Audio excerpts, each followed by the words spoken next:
ஒரு முக்கியமான பதிவு. அதாவது மழைக்காலம். இந்த மழைக்காலம் வந்து நம்மளாம் என்ன பண்ணுவோம், ஒரு போர்வைக்கு 4 போர்வை போத்தி படுத்து நல்லா தூங்குவோம். ஆனால் ஆடு மாடுகள்லாம் வந்து ரொம்பவும் பாவங்க. எவ்வளவு மழை பெஞ்சாலும் நனைஞ்சிக்கிட்டே அந்த கொசுக்கடியில் அவ்வளோ சித்திரவதையில் அனுபவிக்குது. ரொம்பவுமே பார்க்கும்போது கஷ்டமாக இருக்குது. இன்றைக்கி நம்ம கடற்கரைக்கு வந்திருக்கோம். இங்கே வந்து இந்த சாயங்காலம் பொழுதுலேயே வந்து இந்த மாடுகள் எல்லாம் வீட்டை விட்டு வெளியே வந்துருச்சு. என்ன காரணம் அப்படின்னா, மழை பெஞ்சால் அதால் வெளியே போக முடியாது, ஏதோ ஒரு அணத்தில் இங்கே நின்றுட்டுருக்கோம். இந்த மாதிரி மழை வெறிச்சதுக்கப்புறம் கொசுக்கடி தாங்க முடியாமல் அந்த இருக்கிற வரைக்கும் கொசு அதிகமாக கடிக்கும். கடற்கரையில் இந்த இன்னும் பொழுது கூட சாயலை, அதுக்குள்ளே நிறைய மாடுகள் வந்திருக்கு. வாங்க பார்க்கலாம். பாருங்க, உங்களுக்கு எவ்வளோ தூரத்துக்கு நிறைய மாடுகள் வந்து இங்கே வந்துருக்கு. இதெல்லாம் நம்ம ஊர் மாடு தான். இதே போல் பார்த்தீங்கன்னா கடற்கரை நெட்டுக்குமே நிறைய மாடுகள் இங்கே சாயங்கால பொழுதுல வந்துடும்.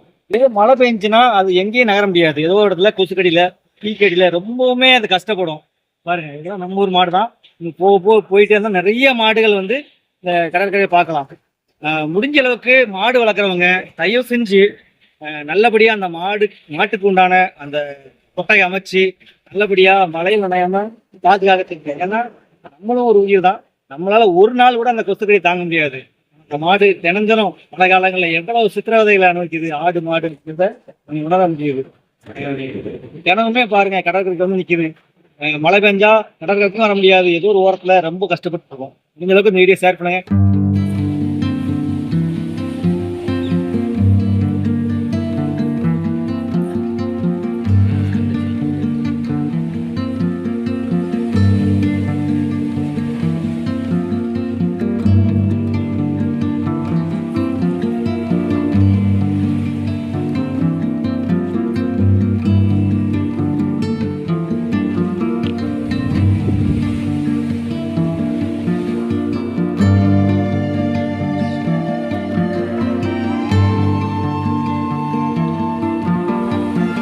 வீட்டுக்கு போயிடும் மாடுலாம்.